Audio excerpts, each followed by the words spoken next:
Mademoiselle Mangin, sachez bien que cette jeune fille a été élevée aux Indes comme une princesse. Il faudra faire en sorte qu'elle reçoive ici aussi un traitement de faveur. N'ayez aucune inquiétude, Monsieur Barrow. Vous savez, depuis de nombreuses années, nous avons l'habitude d'accueillir dans notre pension des jeunes filles de l'aristocratie et nous recevons fréquemment des lettres de leurs parents qui nous expriment leurs plus vifs remerciements. Ce que vous me dites me rassure, car j'ai recommandé personnellement votre pension à son père. Ah, je dois aussi vous faire part d'une requête supplémentaire concernant l'accueil de votre futur pensionnaire. Bien sûr, nous ferons tout notre possible pour la satisfaire. Ma demande est donc la suivante. Nous souhaitons disposer d'un emplacement réservé à l'attelage de la jeune fille. Oh, elle dispose d'un attelage particulier? Oui, un attelage tiré par un poney. Je sais bien qu'il s'agit là d'un riche monsieur venant des Indes, mais un père qui met à la disposition de son enfant un attelage personnel, c'est bien la première fois que je vois cela. Mais nous avons une écurie et vous pourrez en disposer. Je vous remercie. Nous avons également engagé un cocher. Mais maintenant, pourriez-vous me faire visiter la chambre que vous avez préparée pour la demoiselle? Comme vous pouvez le constater, nous venons de faire retapisser la chambre pour son arrivée. Qu'en pensez-vous? Ah, c'est très bien.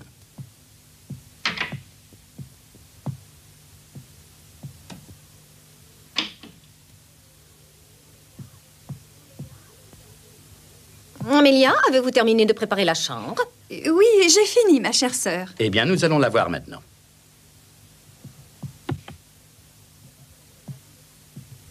Voici Mariette, la femme de chambre personnelle que vous avez demandée. Très bien. Cette Mariette me semble en effet parfaitement stylée.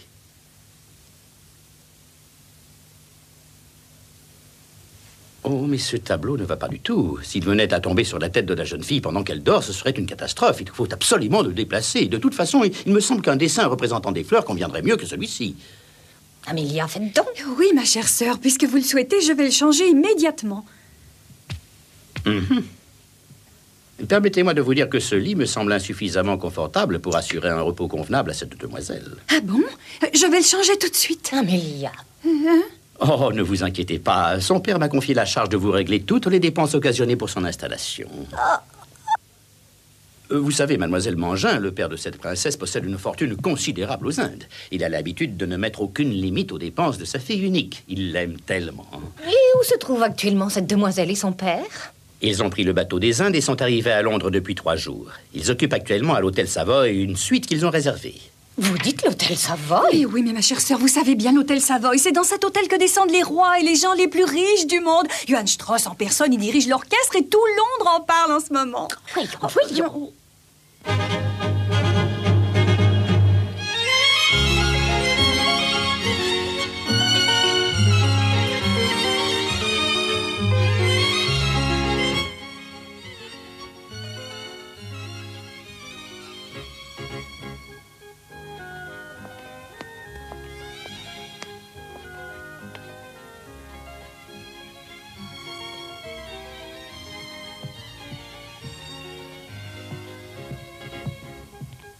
Ah, Sarah, tu étais là, ma chérie. Oui. Si tu restes sur cette terrasse où il fait si froid, tu risques de tomber malade. Préparons-nous pour sortir, hein? Papa, que tes mains sont chaudes. Il va falloir que tu t'habitues à ce froid, ma chérie. Oui, je m'y habituerai, papa.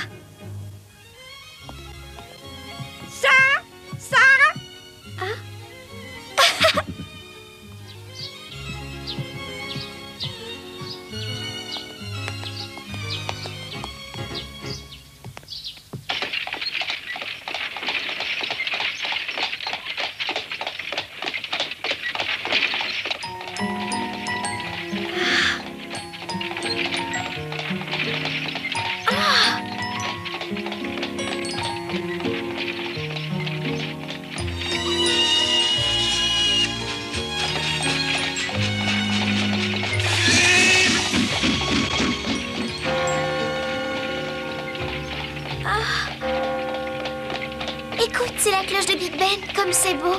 C'est exactement comme je m'imaginais en lisant mon livre qui racontait des histoires sur Londres. Tiens, regarde, à gauche, on voit l'abbaye de Westminster. Je vois que tu connais déjà tout Londres grâce au livre que tu as lu avant de venir. Oh, je suis désolée, mademoiselle Mangin. Vous auriez dû m'appeler, je serais venue vous voir tout de suite dans votre bureau. Et James, où est-il? Oh, James? James? Oh, c'est vous, bonjour, mademoiselle la directrice. Qu'est-ce que je peux faire pour vous, mademoiselle? Aujourd'hui, nous avons le plaisir d'accueillir dans notre pension une nouvelle élève venant d'une famille très importante. Nous devons tous veiller spécialement sur elle. Elle doit faire l'objet d'égards particuliers. Si elle digérait mal, par exemple, comme vous êtes le cuisinier, James, je serais obligée de vous mettre à la porte. Bien, mademoiselle.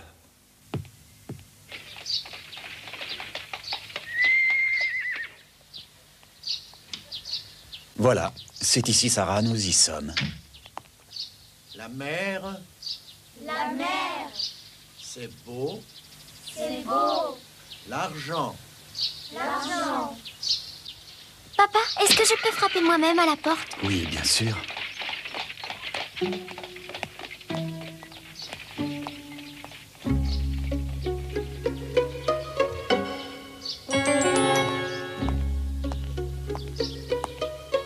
Vas-y, n'aie pas peur.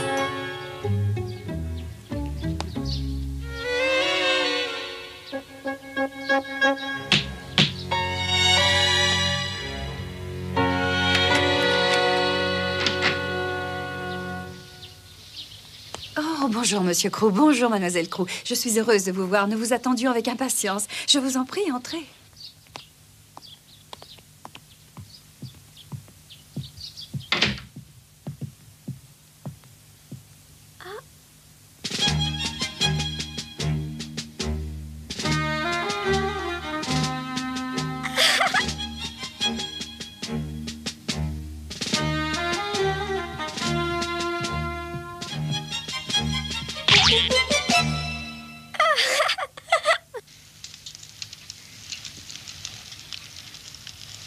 Je m'appelle Amélia Mangin. Je suis la sœur de Mademoiselle Mangin, la directrice de cette école, et j'ai le plaisir d'être également professeure de géographie. Ravi de vous connaître. Je vais aller prévenir Mademoiselle la directrice de votre arrivée. Si vous voulez vous asseoir et patienter un instant.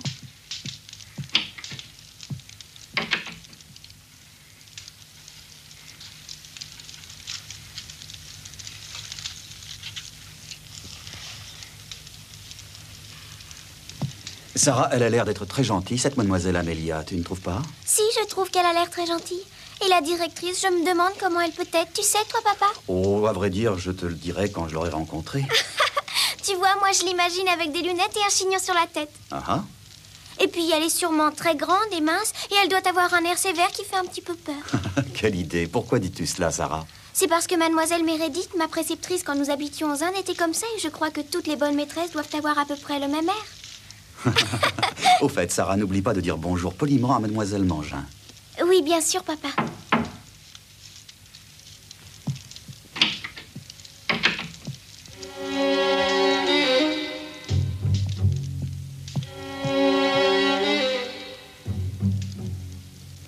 Je vous ai fait attendre, excusez-moi. Je me présente, mademoiselle Mangin, la directrice.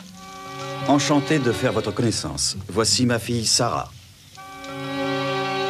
Sarah?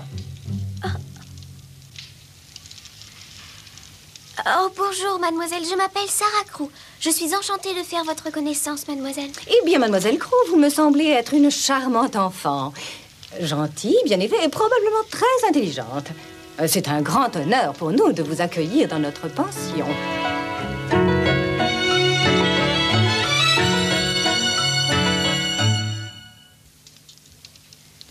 Je vous remercie d'avoir accepté de satisfaire toutes nos exigences. Mais ce n'est rien. Comme c'est courageux à vous, monsieur Crew, d'avoir pris la décision de mettre votre petite Sarah dans notre pension. Je vous en félicite. Oui. En effet, me séparer de ma petite Sarah n'est pas facile pour moi. Cet enfant a perdu sa mère à l'âge de 4 ans. En effet. On m'a déjà appris cette triste histoire. Pour Sarah, ce sera aussi un grand changement. Elle aura peut-être un peu de mal à s'habituer, mais j'ai pensé qu'il était préférable pour elle qu'elle poursuive ses études dans une excellente école plutôt que de rester avec moi aux Indes. Je vous comprends. Tous les parents pensent au bonheur et à l'avenir de leurs enfants au prix de gros sacrifices. Parfois, nous n'accueillons dans notre école que des enfants de la haute société. Nous en avons même qui viennent des États-Unis. Nous bénéficions d'une grande expérience dans l'instruction et l'apprentissage des bonnes manières. Tu es contente, Sarah? Oui, je crois que je vais me plaire ici. Eh bien, maintenant, si vous voulez bien me suivre, je vais vous montrer les classes et la chambre de mademoiselle Sarah. My father, mon père. My father, mon père. My sister, ma sœur.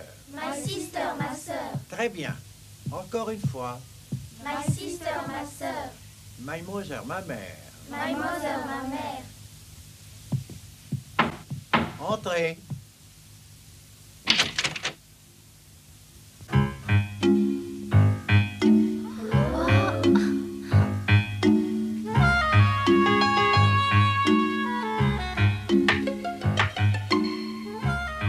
Encore une fois, my brother, mon frère.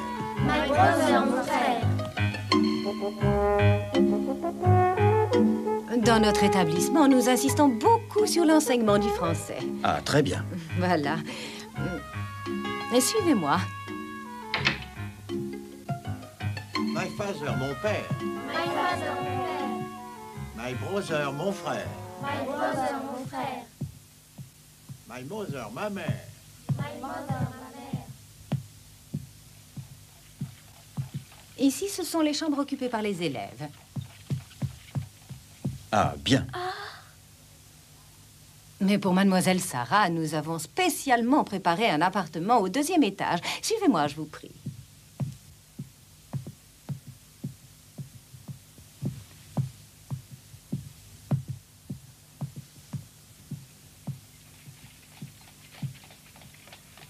Ici se trouve ma propre chambre.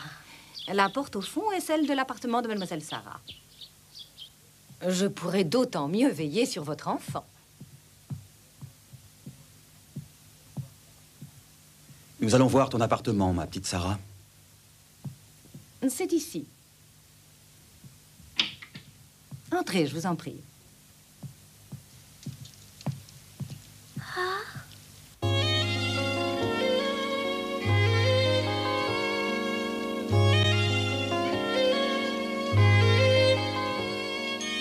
Il y a 2 pièces contiguës. Celle du fond et la chambre à coucher.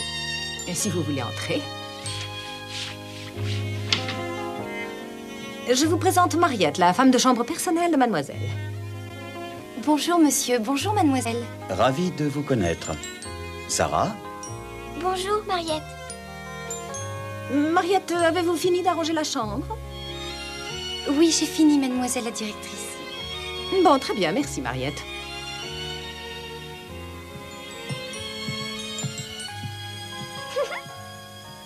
Cette chambre me paraît tout à fait confortable. Ah, je vous remercie, monsieur Crew. Je suis ravie qu'elle vous convienne.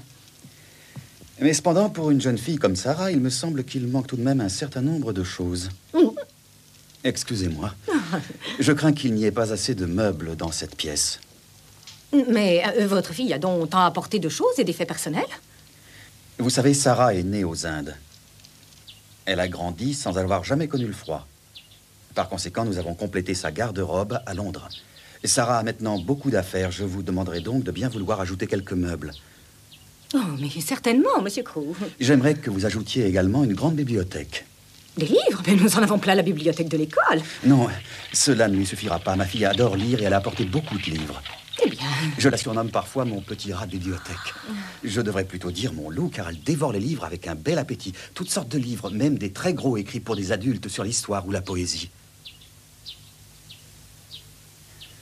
D'ailleurs, si vous estimez que Sarah lit vraiment trop, envoyez-la donc faire une petite promenade avec son poney à Hyde Park ou dans d'autres lieux agréables de Londres. Vous pourrez aussi lui proposer d'aller choisir une nouvelle poupée. J'aimerais que ma fille joue davantage à la poupée, comme la plupart des enfants de son âge. Je lui en ai pourtant déjà offert de nombreuses. Tu sais, papa, Oui, Sarah? je suis certaine que si j'avais une poupée comme Émilie, je jouerais avec elle. Je te l'avais dit quand nous étions aux Indes. Mais je ne comprends pas qui est Émilie. En fait, Émilie est la poupée que Sarah rêve d'avoir depuis quelques jours. Nous allons donc l'acheter. Mais cette poupée qui n'est pas encore achetée a déjà un nom. Oui, effectivement, mais vous savez, Émilie existe déjà dans la tête de Sarah un peu comme une amie. Eh bien, mes compliments. Votre fille a une imagination très développée. Oh oui, depuis son plus jeune âge, Sarah a toujours fait preuve de tant d'imagination qu'il m'arrive même parfois d'avoir du mal à la suivre. À propos, quand pourrons-nous voir l'attelage du poney? Oh, ne vous inquiétez pas, il doit arriver bientôt. On m'a dit que monsieur Barrow, votre ami avocat, cherchait dans tout Londres pour trouver un joli poney pour promener votre fille. Ah, je vous remercie. Alors, Sarah, maintenant, il ne te reste plus qu'à trouver un nom pour ton poney. Oui, papa, j'ai déjà trouvé. Mon poney s'appellera Jump. Ah, Jump.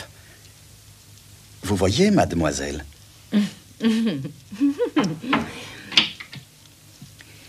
Je viens pour vous prévenir que le poney et l'attelage sont arrivés. Bon, eh bien, nous allons les faire voir tout de suite à monsieur Crew. Le cocher qui avait été engagé n'a pas pu venir. C'est un enfant qui va le remplacer. Mais qu'est-ce que vous dites?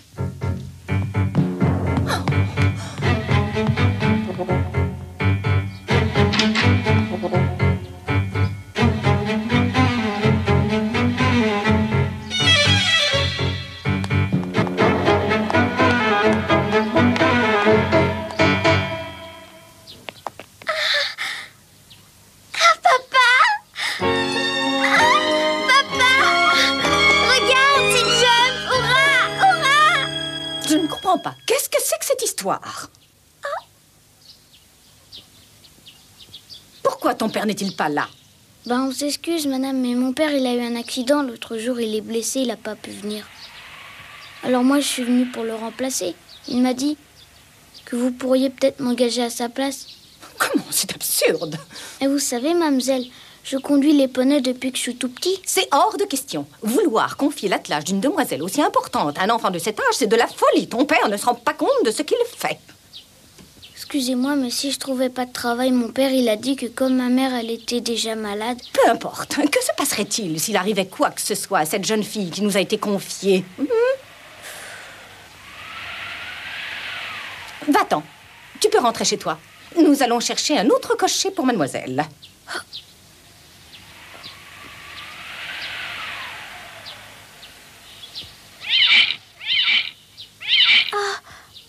Oh, papa, s'il te plaît, je suis sûre que ça ira très bien. Mon jump a l'air si calme et si doux.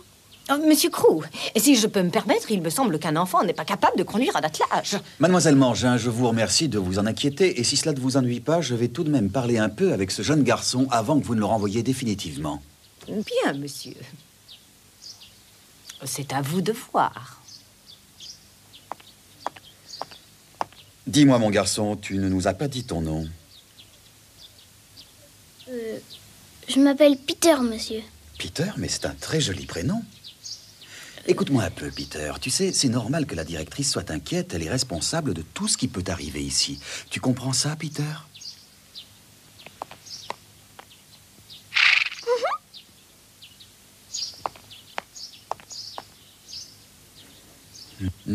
C'est toi qui t'occupes de ce poney. Je te félicite, je le trouve vraiment très bien soigné. Oui, Sais-tu conduire un attelage? j'ai appris avec mon père, monsieur. C'est le meilleur cocher de Londres. Oh, papa, je suis sûre qu'il sait très bien conduire. Regarde, il l'a bien mené jusqu'ici. Oh, merci, mademoiselle. C'est vrai, je suis un bon cocher.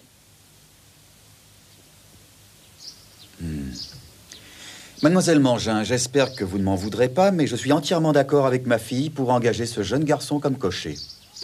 Mais non, je vous en prie, c'est vous qui décidez. J'admire la bonté de mademoiselle votre fille. Oh, merci, papa. Mademoiselle Mangin, je vous remercie. Vous avez comblé tous mes espoirs pour satisfaire aux désirs de ma fille en lui préparant une vie agréable. Je vais pouvoir repartir demain l'esprit tranquille. Oh, je suis content. On va pouvoir rester ensemble.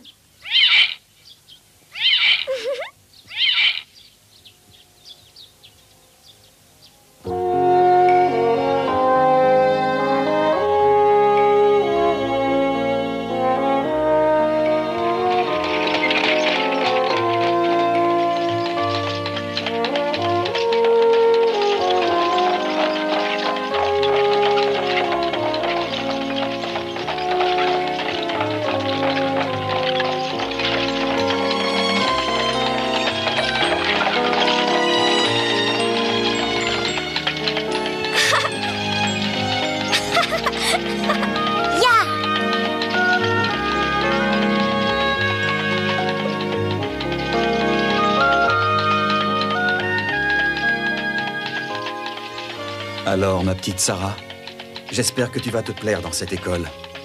Oui, papa. Oui, je crois que je vais me plaire. J'ai décidé de très bien travailler pour que tu sois content et fier de moi. Quand je rentrerai aux Indes pour toujours, je serai une maîtresse de maison parfaite comme l'était maman. Merci, ma petite fille chérie.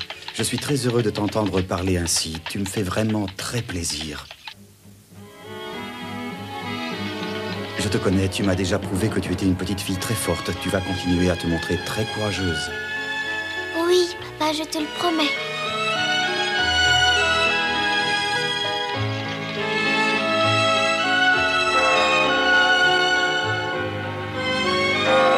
Pour ne pas attrister mon papa qui doit repartir demain pour les Indes, je fais tout pour contenir mon chagrin. Il ne nous reste plus qu'une journée à mon papa et à moi pour être ensemble.